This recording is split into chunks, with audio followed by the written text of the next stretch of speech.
Unified Payments Interface, it's obviously what we refer to normally as UPI. It's been a game changer in all of our lives over the last few years. Whether you're getting a snack or you're making a larger bank transfer, now you can obviously do all of that on your phone. Now, the payment system is a shining example of Make in India, and it's already supported in a list of countries. So if you're in Sri Lanka, you're in Mauritius, you're in the UAE, Singapore, Bhutan, these are all places where UPI is a supported system. And over the last few months, it's also made its way over the enchanting streets of Paris.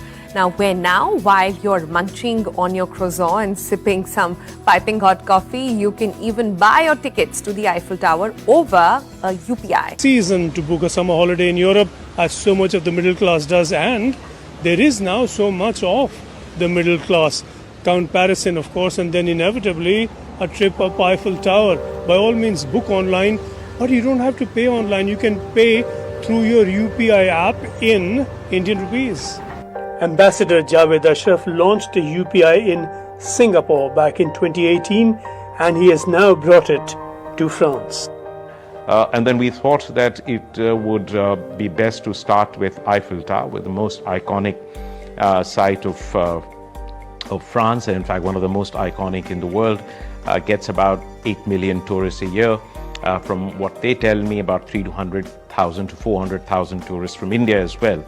So we started with Eiffel because we knew that once Eiffel accepts it, it creates a sort of a global image of UPI, and certainly this would be the first in Europe that would do it, and it worked. It certainly does.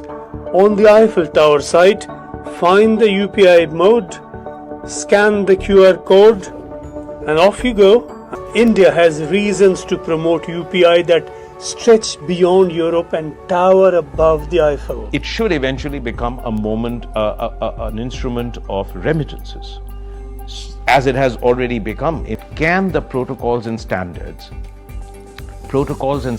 behind UPI become an international system, which is that more and more countries and more banks, more and more central banks begin to adopt these protocols and standards of UPI. And then it becomes a mode of international transaction.